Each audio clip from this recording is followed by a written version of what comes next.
Hi, friends. Welcome to another episode of the No Small Stories podcast. This episode, I am so thrilled. We have Mark Christopher Lawrence. He is an actor, a writer, a comedian, and he has an impressive resume. He has been in the industry since 1987 with Caddyshack 2 and Terminator 2. I so enjoyed meeting him. I so enjoyed having this conversation. And my brother John steps in to guest co-host for me this episode. It is a great time, and I do hope you enjoy.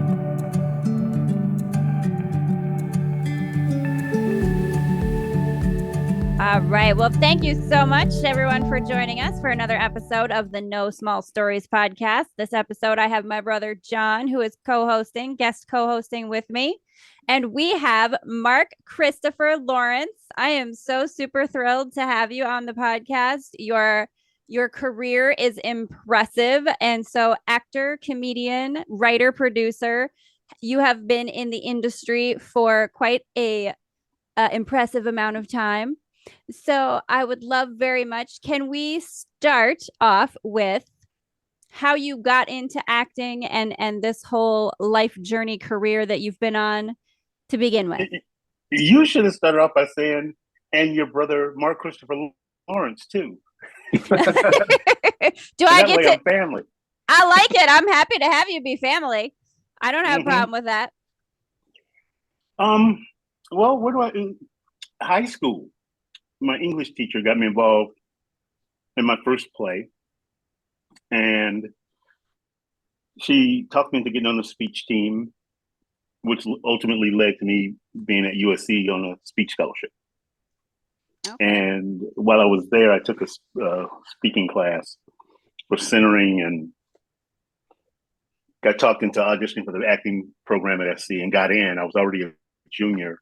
And I started working professionally the same year in theater. And my first television show that I did a part on was Hill Street Blues that same year. I did see that you talking about that in an interview. And it seems a little bit, you kind of said this in another interview. It kind of seems like throughout your career, there may have been moments where the universe or, God, however you want to put it, just put you in the right place at the right time with the right people somehow.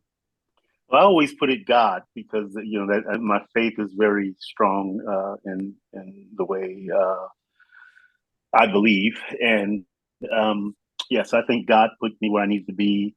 And every time I've tried to do something else, that door slams closed. Oh, really? And I end up doing an acting job. Yeah. Do we have an example story of that? I would love to hear. We tried a different road or a different path at certain points. Absolutely. The best story is this one.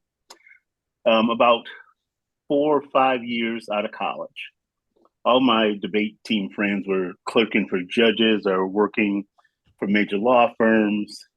And I started second guessing, man, maybe I made a mistake. I should have went on to law school. And it was the first time that I had like an extended period of time of not working on a film or something because something would come up like every month. Mm-hmm. And all of a sudden I hadn't worked in about 3 months and I was like, And so I had an audition for Terminator 2 and, thought I didn't get it.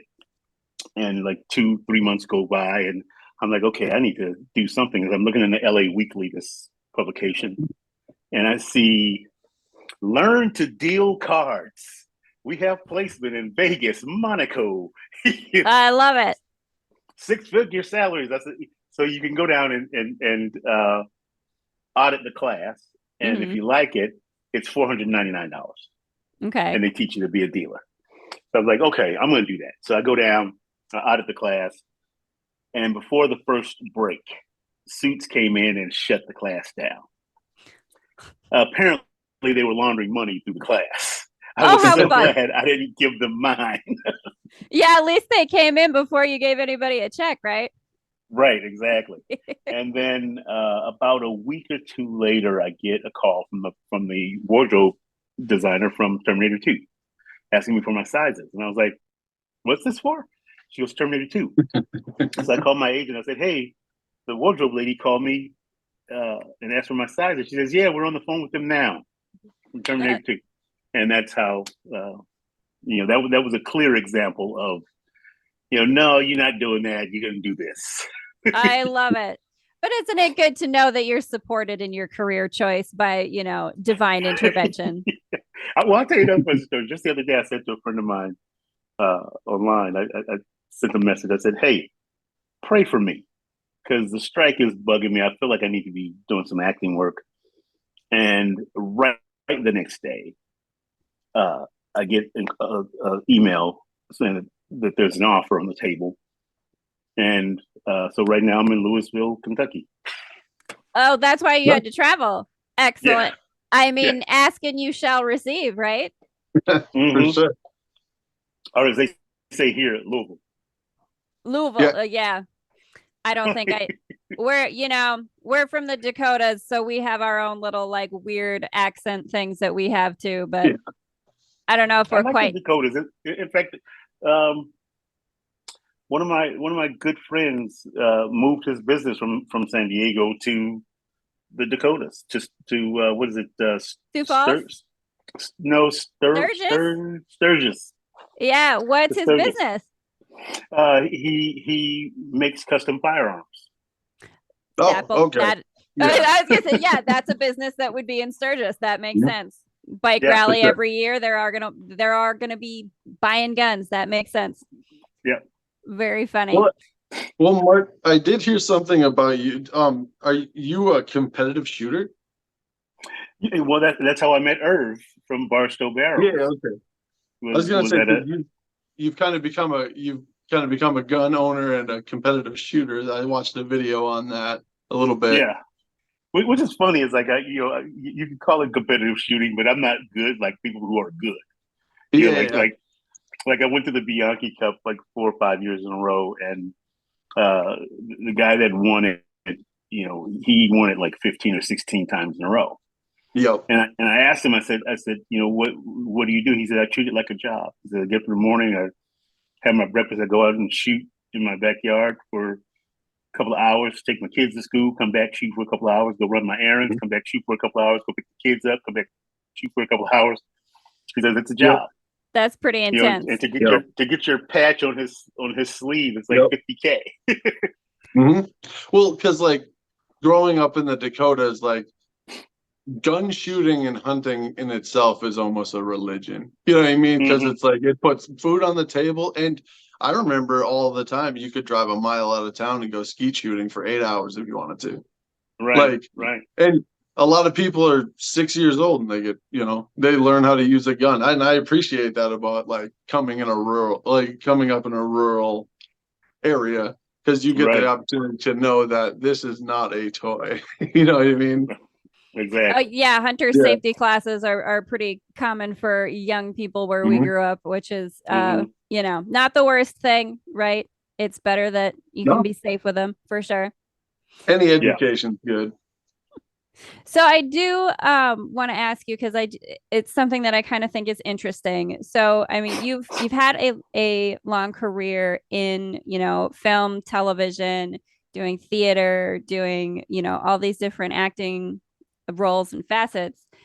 Can you maybe talk a little bit about, because I'm very interested in the sort of evolution of the industry itself, especially now that you have all the things that the internet offers, podcasts, YouTube, anybody can make a short film, and there's so much more room for, indie producers and indie projects and things like that.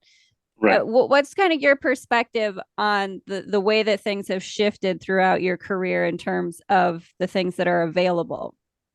Well, I think it's fantastic that because of technology, more and more people have access. I think had I had that kind of access growing up, my career would be in a different place right now. And once social media came into play, I mean that really changed the landscape of how and why some people get chosen to do certain things. Doesn't necessarily mean they're good at it, right? But they have get enough chosen followers because of their following, right? Right. Like early in my career, one of the big movies that I was up for, and I read 5 times for this one part, and then at the end of the day, they gave it to Ice Cube, and it was clearly because of his following. He didn't have there was no social media back then, but his following as a rapper, I understood the business decision. I don't think he outacted me. You know what I mean? Yeah. But just that he But had, a built-in audience, I guess, if you right, will.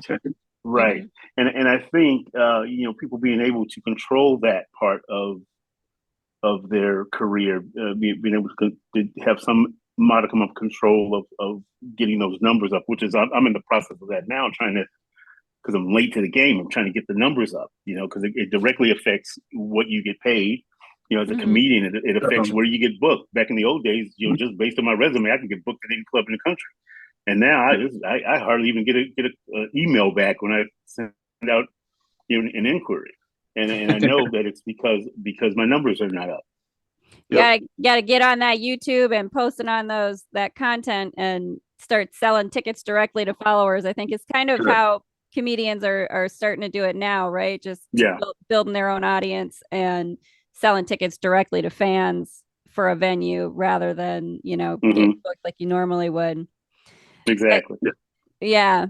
So with another thing that I'm interested in, the lifestyle a little bit. I mean, you had to like just up and travel unexpectedly, so how has that maybe shifted for you throughout your career, or can you talk a little bit about just I think early in the career, most of my work was in and around LA, so it wasn't that bad. I think I used to have a joke that people get to shoot in all these exotic places, and they would say to me, "Mark, we're shooting 52 weeks. You're going to work on 51 of them, but we're going to get all your stuff right here in LA on the studio. We're not going to send you nowhere."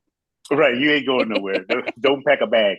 Yep. And but lately, I've been traveling a little bit, and sometimes it's last minute. Like this thing came about on Friday, and at first they were saying I was going to travel Monday, which was like, nah. But now I got to scramble and deal with rescheduling comedy gigs that are already on the books and other stuff. And but it worked out. It was like everybody that I had something on the books for were okay with me changing the dates, which was fantastic. That's really great. So can we ask what you're working on right now that you got whisked away for, or is it super secret? Can't really talk about it. Oh man! But I will say this: it's fun. I've been I got here. There's a big binder with 8 scripts in it, and so it's fun. Yeah, sure. I'm excited then to find out what it is. It's like there's going to be a secret reveal. I'm excited. Yeah, I'll tell you off the air. Ooh, that's exciting. I like being in on a secret. That's fun. I love it. So do you like touring around anymore? It has kind of lost its flair. I think the only thing that makes touring suck is the airport. Yeah, I get that. Even though I'm TSA and all that, my belt rings every time, so I got to take my belt off. Right. And I've been working out like crazy trying to get back into my fighting weight. Yeah. Yep. So today my pants were sliding down as I'm going through the thing. I'm like, ah. And then I get here, and one of the locks on one of my bags is not on the bag. So they clearly went through my stuff and then put the lock back in. So it's like little things like that. And then they left one of the like my aftershave spray that I use. They left that open. Luckily, I had the forethought to put it in a Ziploc, so it wasn't all over my clothes. So it's like just one thing after another. I mean, TSA too stupid for anything else. Right? I mean, leaving perfumes open, that it's good for you to smell nice and all, but you don't need to have the whole thing spilt on all your clothes. Exactly. Oh, go ahead. I was gonna just ask, as far as the touring question, what's in your rider? Nothing crazy. Okay. Usually it's just travel things. Okay. Aisle seats. If it's more than 3 hours, first class. If I'm going to be there for a while, I need a place with a kitchen. So I can cook for myself and not eat out every day. When I was younger, it was great. Eat out and eat a bunch of junk food and But at this age, it's like I gotta plan and make some meals that are not gonna kill me.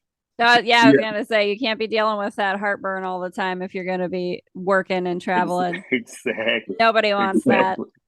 No, we get that 100%.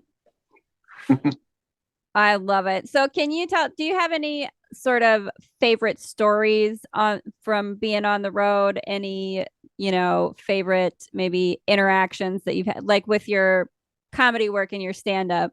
Any sort of favorite places or favorite stories that you have from being on the road? Well, I like small towns. Those small towns are my favorite places. Just because I grew up in like urban LA, and I grew up in Compton. So when I'm in small towns, I really like the feel of that. People tend to be nicer in small towns. But story wise, early in my comedy career, I couldn't afford to fly, so I would like rent a car, and from like Alamo, because they give you unlimited mileage. So I'd rent like a Geo Metro and put like 8,000 miles on it. Wow. in a 2-week period. Man. Wow. One time I'm driving this one run that I was doing for this guy that books comics. The first night they don't put you up, so you have to drive, either get your own hotel or you have to drive 8 hours to Boise. So I'm driving to Boise. Oh, and I'm mooing at cows on the side of the road. It's like 3 a.m. I'm moo. Anything you can do to keep yourself awake. Yeah, exactly. It is scary because you'll have like 2 or 3 exits where you don't remember passing them. Oh yeah, right? That's what happens in these rural areas too. You don't have to be tired for that to happen. You can just be off thinking for a hot second and wait. Where there's am not I? much to look at. And then I'm sticking my head out the window just to get some air on my face, and a June bug hits me over the eye. and he ricochets, careens into the car, the back of the Geo Metro. And so now I'm driving. I still have like another hour and a half to drive, and I can hear him back there laughing at me. And so I get there, and my eye is starting to swell, like right there. It's like this clear mouse has popped up. Right. And I get out of the car. When I get to the hotel, I open the hatchback to get my bag out. And he goes flying out laughing. Have fun, man. Like he punches you on the way in. Right. Yeah. So then I had to spend like the first couple of minutes of my set explaining how I got this mouse over my eye. I was not in a fight. A June bug sideswiped me. I love it. I love it. It was one gig where it was Central California. I remember driving up there, and I used to have a little 320i, and so I'm driving, and these tumbleweeds that are like half the size of my car were blowing across the road. So I'm dodging tumbleweeds, and I get there, and I'm like frazzled a little bit because it was pretty scary because I've never even seen a tumbleweed that big before. And so the show is almost about to start, and the headliner is not there yet. And finally, he shows up, and he's frazzled, and he says, "Man, these tumbleweeds." I said, "Yeah." He said, "No, come and look." So the root of the tumbleweed hit the side of his car and peeled it open like a can opener from the middle of the back door to the front. That's pretty. That's pretty intense. I was so glad I was dodging tumbleweeds. Yeah, no, I think I would have cried. I would have been. I don't think I'd have showed up. I'm like, no. I just about got taken out. Yeah. I mean, what a way that would have been to go. Death by tumbleweed. Right. Yeah. Right. Well, like every comedian I listen to, like I listen to a lot of podcasts and stuff. One of my favorite comedians was on My Name Is Earl. I don't know if it was around the same time as you, but Joey Coco Diaz. I don't know him. Okay. He's from New Jersey. He's an East Coaster. He was in LA for a bit. Now he's back in New Jersey. Older Cuban guy. But I remember seeing like a movie like My Name Is Earl with you in it because you had a really familiar face. You know what I mean? But every Right. comedian I remember has a North Dakota story about a blizzard, because comedic runs always happen in the winter because it keeps people inside. In this area, for some reason, it's that when Right. it's just white out, just everything. You know what I mean? Why is Right. like? Have you had any blizzard stories, like, as far as that? Like, because you've been in this area, I'm sure, when it's been just nothing but a whiteout. Yeah, I've the never been up Midwest. there when it's been like crazy snow like Okay. that. I was in Dakota in 2019, and it had snowed before I got there, and then Yep. but it was starting to melt off, so I didn't have Okay. a problem. But one time I was up in Canada working for this guy. He had a bunch of one-nighters. He had like 31 one-nighters. I'd go up and do like 15 or 20 of them at a time. And so I go up, and I'm in a Renault Geo Metro, Again. and I'm driving down the road, and I guess I'm going fast. I don't know. I get pulled over by the Royal Canadian Mounted Police, and the guy says, "Hey, you have to slow down, eh?" He says, when there's snow like this, the moose will walk on the road and they'll charge your car. Yep. He says, I've seen it when they've been on the railroad track and charged the train. He says, if they charge you in this thing, you're not gonna make it. Yeah, I don't think a Geo Metro is gonna look Yeah. good after a fight with a moose. That's for sure. Oh yeah. So he didn't give me a ticket or anything. He just told me to slow down and be careful. Oh, isn't that so Canadian? Just being real nice, making sure For you're sure. safe. Making sure Well, I'm like safe, in this eh? area, Huh? it's like it's geese and turkeys. Like, Yeah. you'll be crossing roads in the middle of town, and you'll see 15 cars backed up just waiting for these turkeys to Wait for cross the road. Like, it's not. This is in LA. They would just drive through them in LA. Oh I'm sure. man. Right. Yeah, I don't think probably in your neck of the woods you have the Yeah. cattle drives that are happening on the side of the road that we Yeah, have. Dudes, for No. sure. dudes up on horseback like we're in city slickers, you know. Yeah. I did a show called Amazing America, and one of my segments, we were shooting at what's her name? Gosh, I can't remember her name right now. But she had her own range, and she was up in Colorado. So we flew into not Colorado, Montana. We flew into Bozeman, and then we had a 5 hour drive because Mhm. her husband was an FBI agent, so their first 5 years is a hardship case, so they have to be like near what do you call it, reservation. Mm-hmm. So as we drove, we get to this one point, probably about 3 hours into the drive, and there are herds, not a herd, but herds of Yep. white-tailed deer on both sides of the road, and then they would just Yep. kind of mosey across. I was like, you know what it is? They know it's not hunting season. Mhm. Yeah, they know. We can be out here. Nobody's gonna get Absolutely. us today. Yep. Right. I was like, if we was up here hunting, we wouldn't see a whitetail anywhere. They'd Oh be no, all hunkered down somewhere. Yep. they know. They know Well, when they need to hide. sometimes around in this area too, you'll get such thick fog after it snows that it's Yeah. almost like Silent Hill around here. Like, you see little specks in like fields and stuff. You can see hundreds of deer around you because it's all just white and then little specks of deer. It's crazy. Wow. Yeah. Mhm. I was driving back from Oregon earlier in the year. I think it was like the beginning of summer. It was like around May. So it was still cold up there and it was drizzly. And at the end of my gig, I'm driving back and I'm only about a half a mile out of this little town.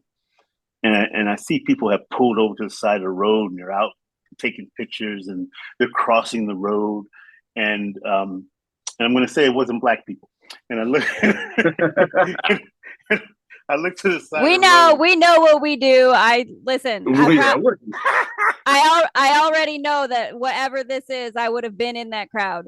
I'd have been out there with my camera. we just don't consider consequence. So I looked to the side of the road to see what they were taking pictures of and getting close to.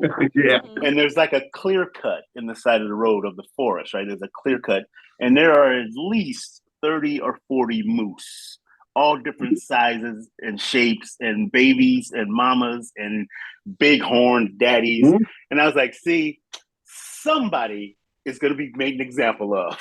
Somebody is. Ain't going to be me. Yeah. Keep Well, that's on the thing. rolling. I would be the farthest person from that. Yeah. Ugh, I was You like, know- that's just trouble waiting to happen. you're right. I want to think I'm sensible, but I know I got a little bit of my dad in me, and I just no, they're nice. Go pet one. Just go pet one. Just They do can it. be cool. They can be cool from a distance, you know? Exactly. Yeah. People were out of their cars walking over there. I'm like, what is wrong with you people? Yeah, no. Well, I remember there was a video on the internet of this couple fighting in like an animal reserve, and Mhm. this lady gets out and they're arguing, walks around the car, and then a tiger just comes and grabs her out of I nowhere. saw that. Like, let's consider a possibility of getting mauled to death, people. Right. And I said to myself, that'll learn you. I was Right? gonna say, you lost that argument, I think. If you look hard enough, you can see him slipping his wedding ring as she's being taken away. Right. Just go ahead and swallow this too while you're at it. Right. Don't do that no more. She was probably still complaining as the tiger drug her away. Right? And one Probably- more thing. That's probably the Listen. only thing you brought back and spit out at him. I love Go it. ahead. man. Sorry, I cut you off. Oh no, you're good. Oh. I did just want to ask you about your theater, because I know you've done also theater acting. Have you done anything recently? And what is your do you have a preference when it comes to acting, film, TV, theater? Is there one that is more exciting to you? I've done nothing since 2012. 2012, I did 2 plays. I had a week off in between the plays in San Diego, and I was nominated by the San Diego Critics Circle, San Diego Critics Circle for an award. I was nominated for Best Actor Mhm. because they do these awards every year, and I ended up winning Outstanding Actor of the Year for doing these plays. I did Top Dog, Underdog, and A Raisin in the Sun, but I haven't done a play since then. However, I love theater. I love live because you affect people in real time. And, when we're doing Raisin in the Sun, people would come up to me after the play. This lady said to me one night, it was a matinee, and she's tears in her eyes, elderly lady. She says, "We just didn't get it right, did we?" It's like we just touched a nerve with her. Yeah. Oh. And you don't get that with TV and film. Yeah. It's like you don't know how you're affecting people. Yeah. Absolutely. Unless somebody comes up to you in the airport, like today. Did you have someone come up to you? Yeah, almost every time I fly, somebody wants a picture, and I love your work and that kind of thing. And this guy actually came up and said that, and then a couple minutes later, because we were still waiting for our baggage, he comes back and he's FaceTiming his daughter. And so he goes, "Hey, look at this." And she goes, "Oh my God, I love you." Oh, I love it. That's so cool.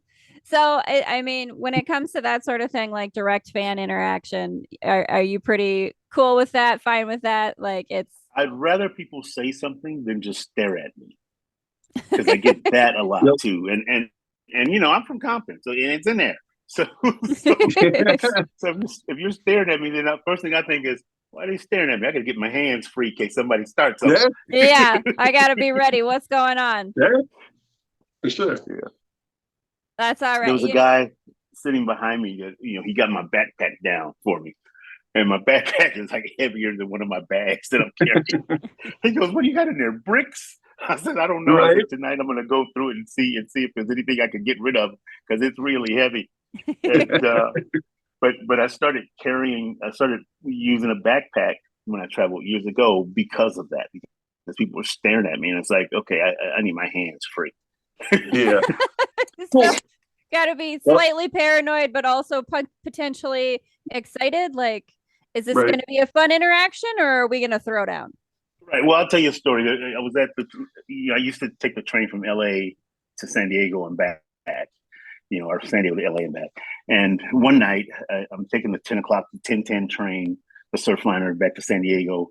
And where I parked at the train station is on the end of the tunnel where my track is. And so I never go back up to the front and walk back down the tunnel because it's just dumb. So I'm standing in the tunnel and I see these two guys, next to the train station. Let me preface it by saying next to the train station across the street is the LA County Jail lockup, right? The Twin Towers, they call them. And so that's pretty great placement. These two guys who were clearly fresh out of jail because they had their gray sweatsuits and their Vans, and then they had like their prison luggage, the see-through plastic bag. Yeah.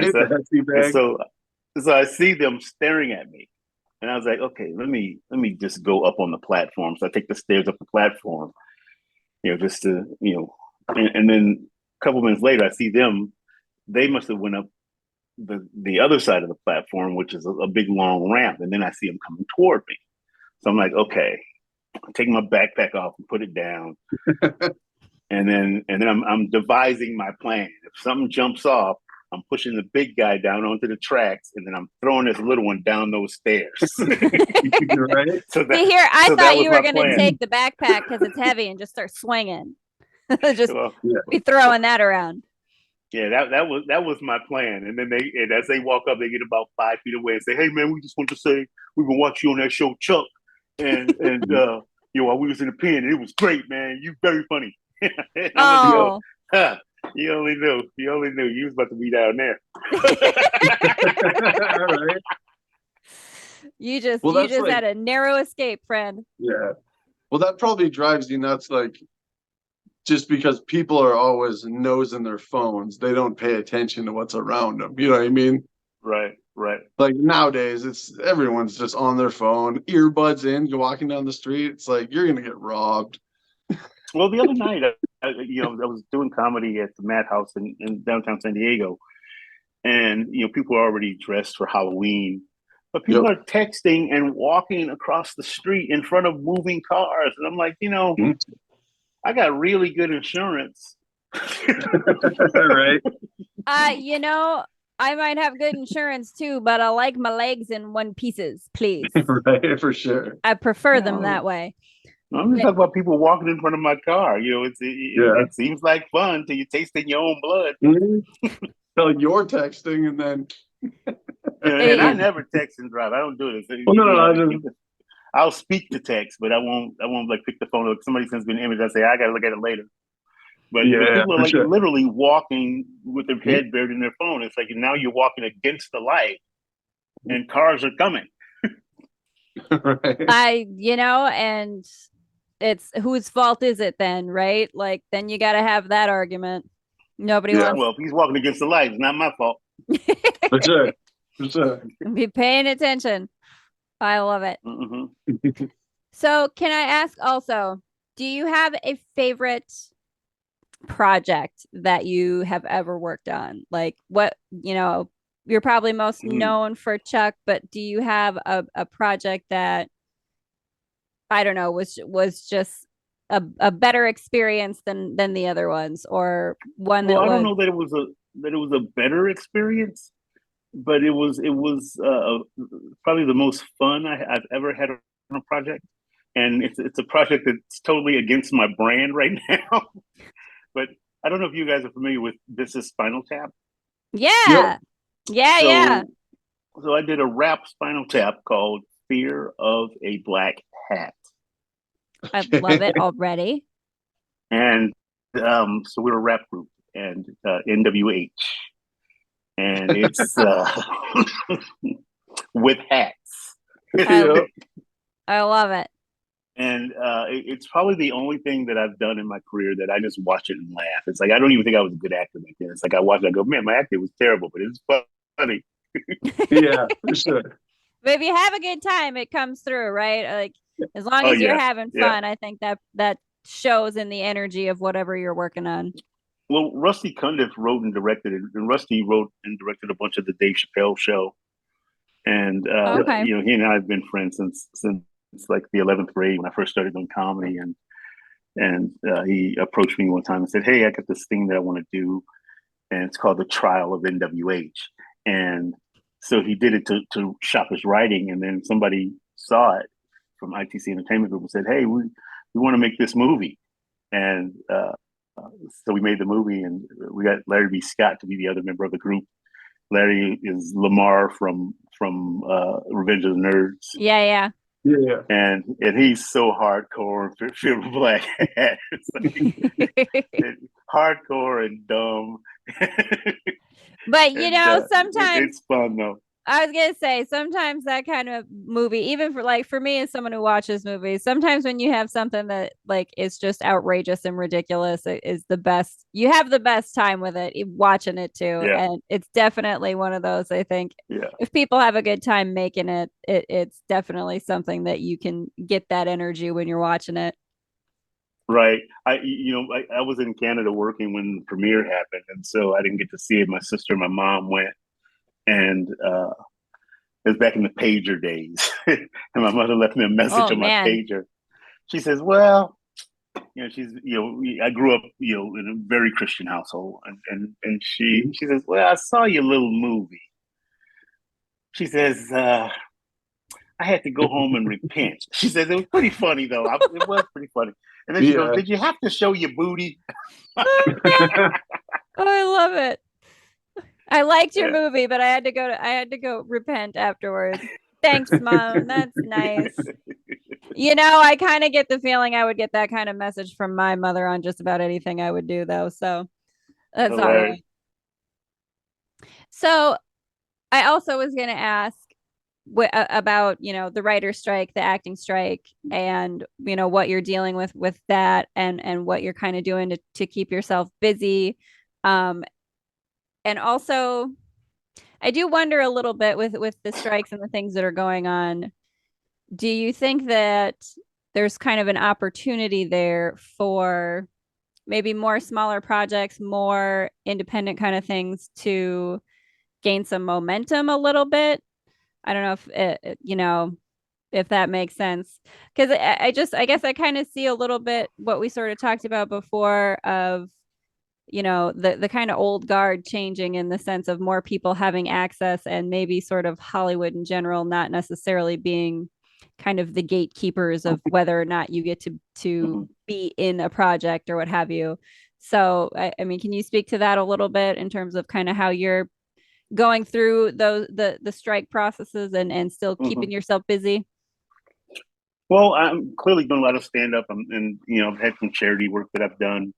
I went to Puerto Rico to MC the State of Black Health Conference, which was a great 2-day event that was really eye-opening. Very cool.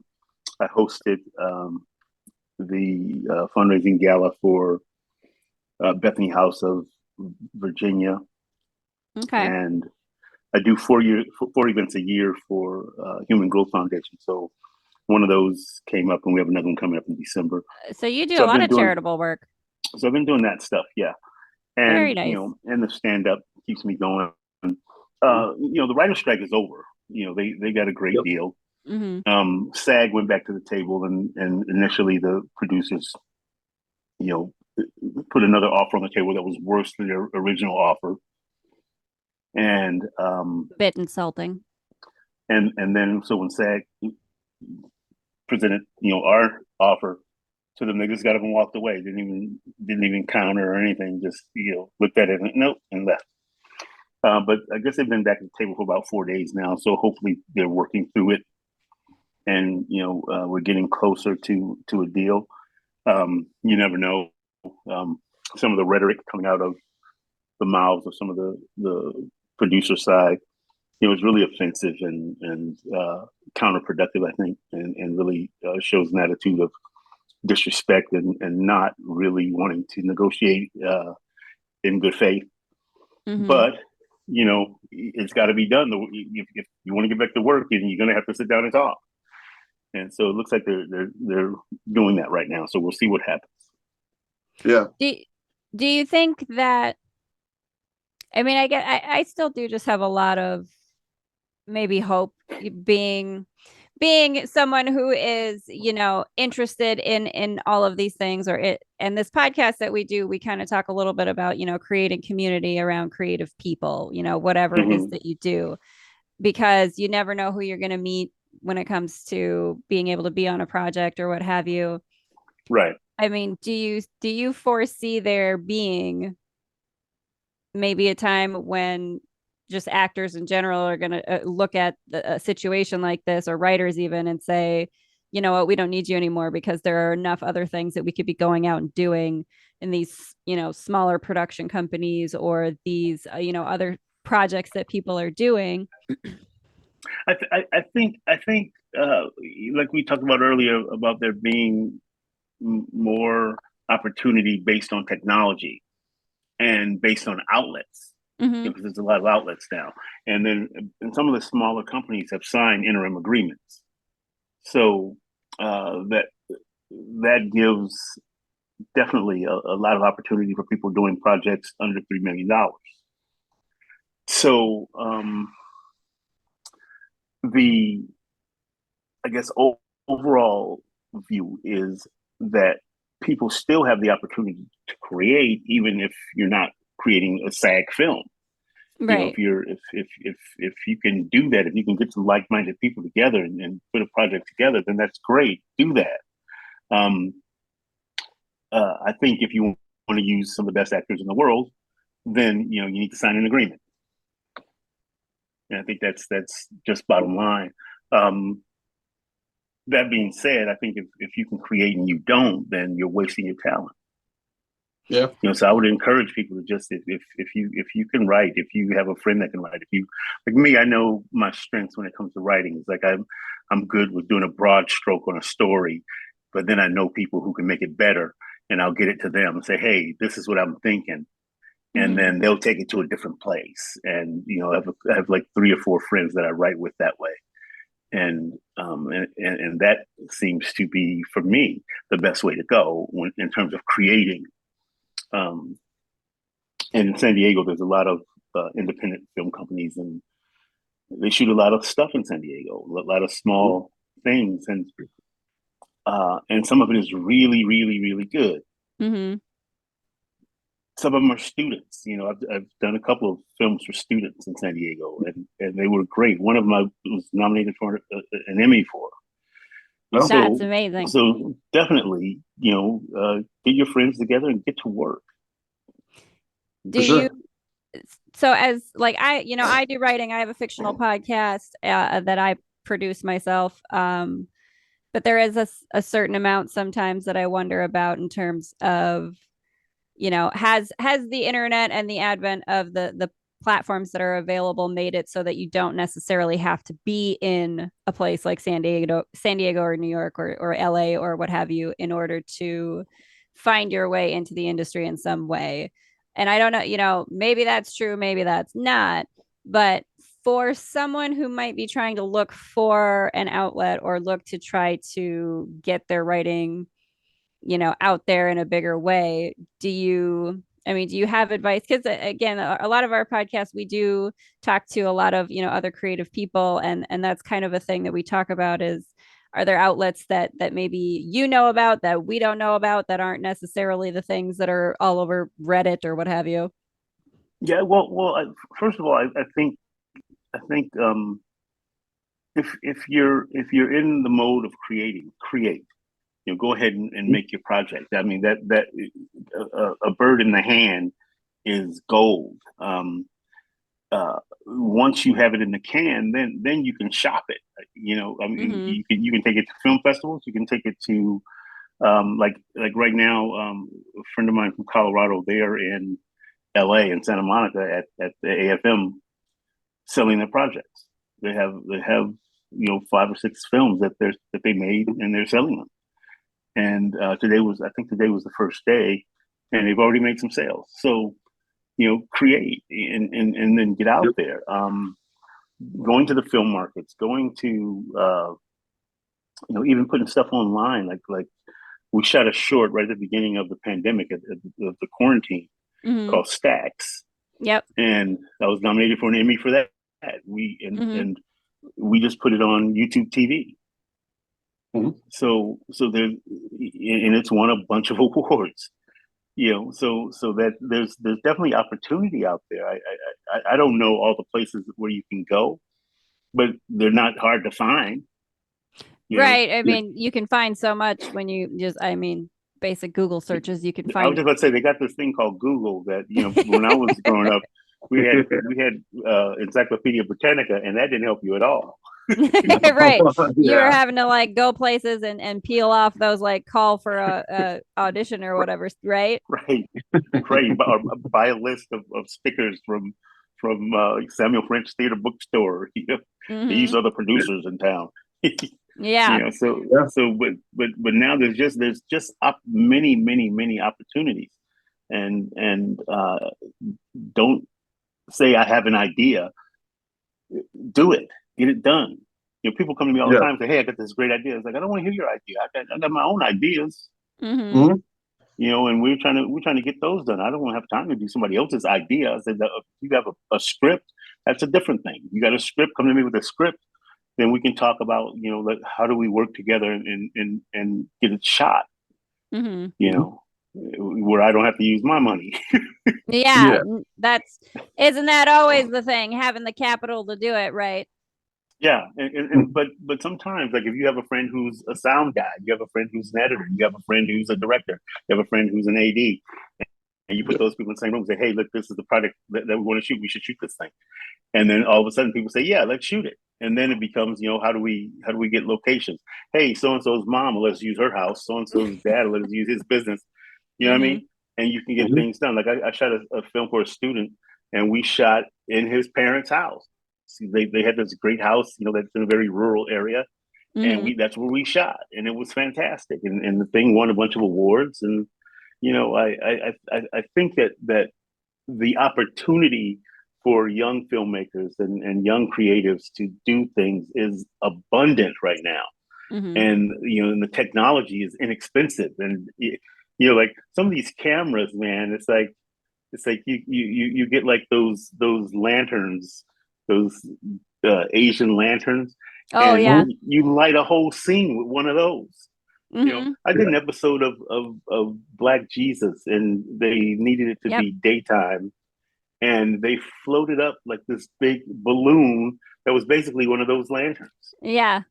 and it made the street look like day, in the camera. That's That's So really what. cool.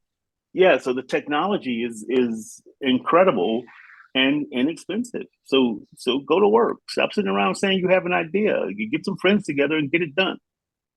Yeah. I love it. I think that that's probably a little bit of, you know what, that's one of the things that I kind of just need to hear with all my stuff. Like, just go do it somehow, some way. It'll come together. I'm gonna start sending you a message once a month with just a kick in the pants. Get off your Yeah. butt, do that thing. No, Mhm. I love it. I would be so super happy about it. And I do also have to thank you very much again because like I said before, I had never gotten a sookie sookie now in my entire life. Sucky now. Now, and see, let me tell you, I appreciate that very much, friend. Thank you. If For I sure. anytime I need to feel good, I'm gonna go read that text. I'll be like, Mark Christopher Lawrence gave me a sookie sookie now. I feel pretty special about it. I love it. But listen, if you do, go ahead. If you would text me once, I would be like, oh, dang, I got to get on this because Mhm. MCL going to be disappointed in me if I don't get on my stuff here. Because this is my thinking. If you blow up, then there's an opportunity for me to work. So I need you to blow up. Absolutely. I'm working on it. I 100%. I can see you as a character in some of my stuff. I absolutely See, love it. I can be your John Ratzenberger. He's in For Pixar's sure. everything. I'll be in your everything. I would be so happy for you to do that 100%. And actually, so it made me think of something. So you have a story that you've told that is kind of one of my favorites because I wrote a fictional little mini short story of my own about it's a cat. It's an alien cat that is a comedian who uses 3D holographic laughter waves to enhance his audience's experience. And he has a mouse that is a concert pianist known throughout the cosmos who dies laughing at his uh comedy show, but you actually had such a thing happen. Can we have that story, because I love it so very much? Well, which story is it? You had someone die at Ah, a show. so I was doing a charity event in A La charity Jolla, event California. even. It was a charity event, and my friend Josh, who hires me for a lot of stuff, it was one of his gigs, and uh, we're in the side yard of this mansion, and there's like this big stage, big enough for like a 5-piece band. There's 4 comics. There's probably a couple hundred people and Mhm. chairs set up in this side yard.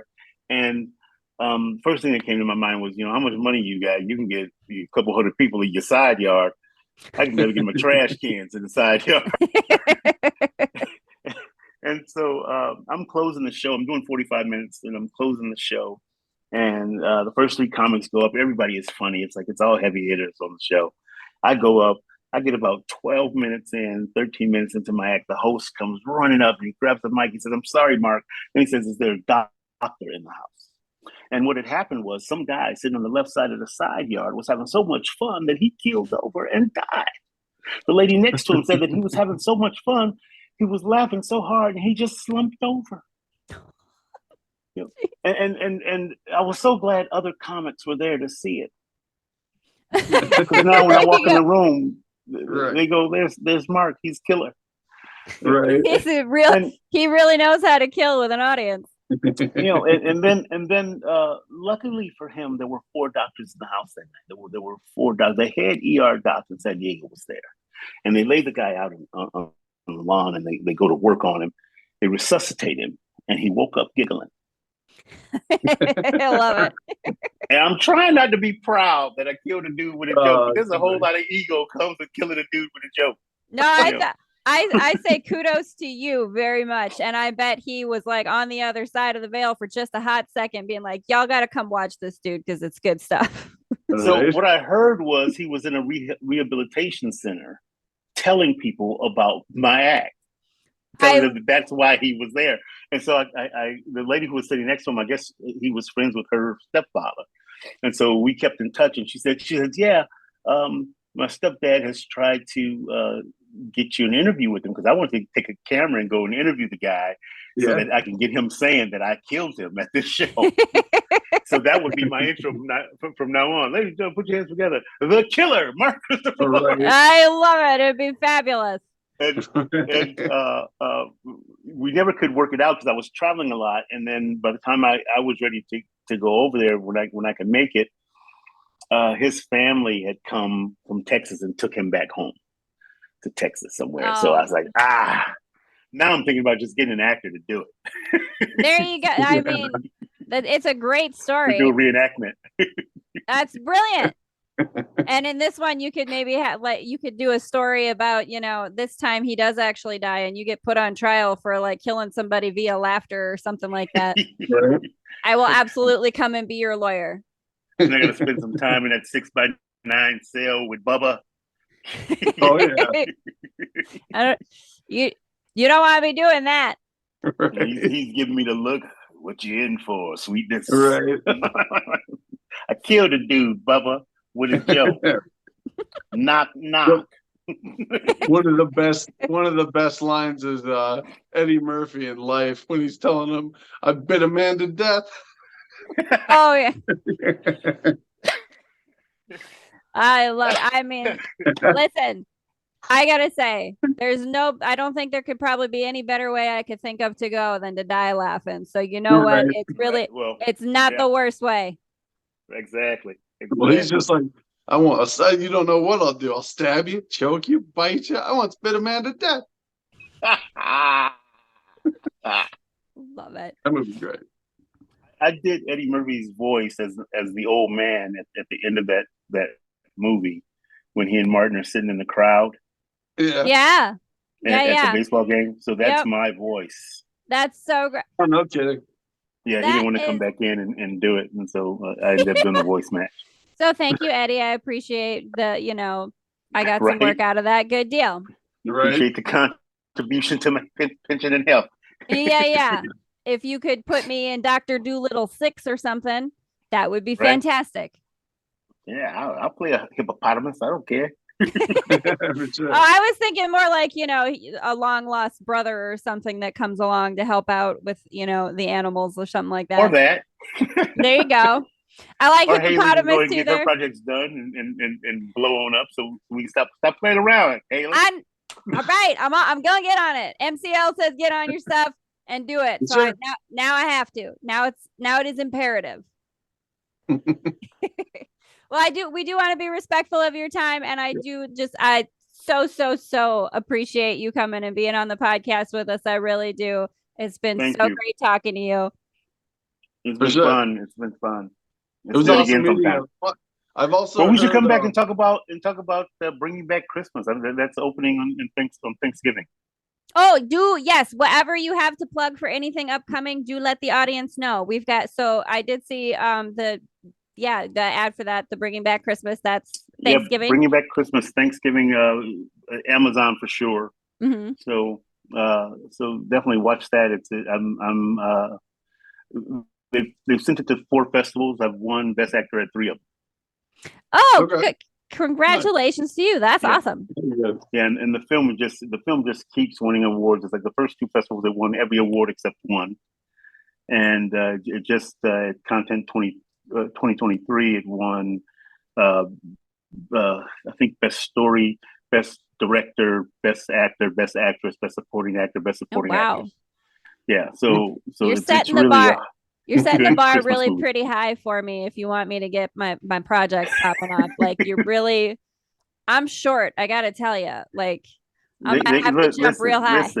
Listen. We just use the backs of other people. John is a table. I need you to be a table so I can climb up I'm on your table. you're a table. Yeah. Get in that tabletop For sure. position so I can climb up there and reach sure. that bar that's just been set for me. You can do it. I love it. For sure. I But do yes- have one question. Oh, go ahead. Yes, sir. I've heard you are quite the cook. Is gumbo still your favorite thing to cook? I love cooking gumbo, but now I'm just cooking for me, so it's kind of Yeah. hard to cook. I was thinking about actually cooking a small pot here, but every time I say I'm going to cook a small pot of gumbo, as I'm cooking it grows. I mean, Yeah. I have a German mother, so a pot of soup is a pot of soup. Right, Yeah. right. Like the last time I really cooked for a bunch of people and family, I had to build a stove in my backyard, and with a couple of burners and a 70-quart pot is what I use. Yeah. Ooh, that's a lot of soup. Mhm. That's a lot of gumbo. And I was thinking I'd have at least 16, 18, 20 quarts left over. There was like 6 quarts left. I was like, man, did locusts come through here? No, it's just that good. You just pat yourself on the back for a job well done. Mm-hmm. Yeah, it was good. But I mean, I like cooking all kinds of stuff. I mean, it just depends on what I'm in the mood for that day, Yes. Like last night before I cooked, they had lobsters at Sprout, lobster tails at Sprouts. And so I bought a couple of lobster tails and like a half a pound of shrimp, and I got some coconut butter and a little bit of butter and seasoned them up, and then let them get just about done. And then I put a little heavy cream and some tequila. Why do you not have a cooking show? That's what I was going to say. You know what? We pitched 2 cooking shows, and well, one of them, Bobby Flay's company, came to me. We shot the pilot, and the guy who was the producer on it left the company before they did anything with it. So then we tried to find out what happened, and the new guy was like, "Well, I got my own projects. I don't want to do this." Oh. So then I said, we were like, "Well, can we have the footage so we can shop it somewhere else?" Nope. And so we didn't get the footage. Oh. So I don't even have a copy of it. And then and so Bobby, if you're listening, can I have that footage? Or can we revisit it? Let's get that footage. Then I did one that was sort of a kind of a travel log, except for it was if you go visit a city and you like it, then what would you do? I mean, could you find a place to stay? Could you find a place to work? Mm-hmm. And so we called it New Digs, New Gigs. And Oh, cool. so really it did three different things. And then somebody said at one of our meetings, well, it does too much. I was like, that's the whole point. Yeah. It's like if you go visit a city and you fall in love with it, then Yep.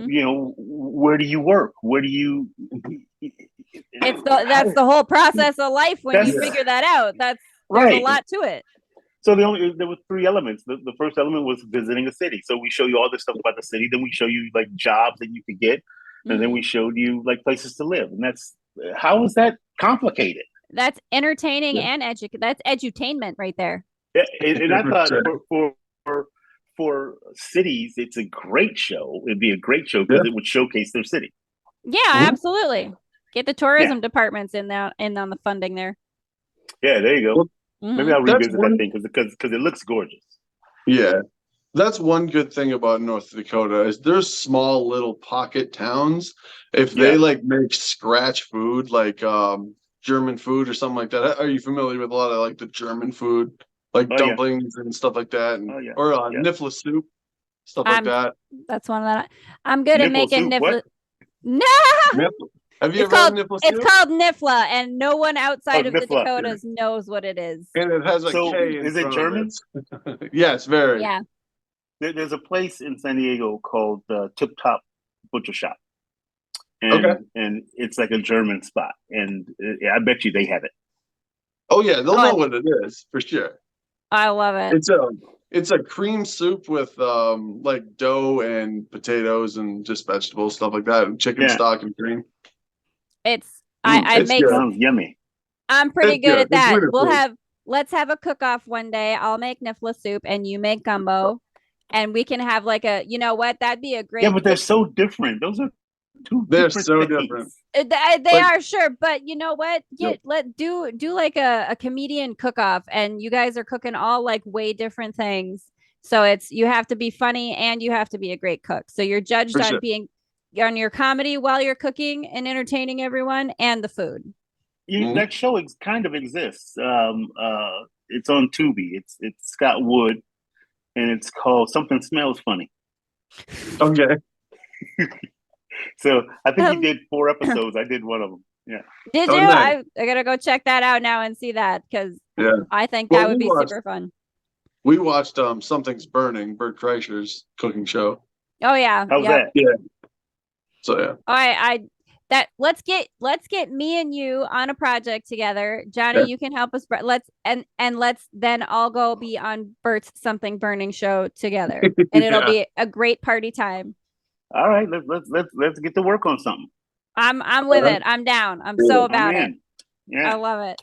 Well, thank you so much again for joining us. Really, I do so appreciate it. Bless you for coming and talking to us in our little podcast that we're trying to get off the ground. So much appreciate that you joined us today.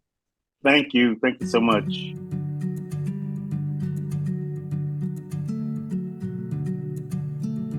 Hi again, friends.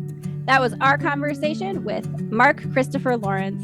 We do have his links below so that you can definitely go check him out if you don't already know him from Chuck and all of his other awesome roles and his stand-up comedy. Please do check out his Dry Bar stand-up comedy special. You will potentially laugh yourself to death. Those of you who might have heart conditions like me, you have been warned. Don't laugh so hard that you die. Anyway, if you would like to support more of this podcast, you can support our Patreon. That's patreon.com/NoSmallStories. And follow us on Instagram. That's at No Small Stories Podcast. Thank you so much, everyone, for listening. And do check out all the links below again for Mark Christopher Lawrence, as well as for myself and for John and for Shane.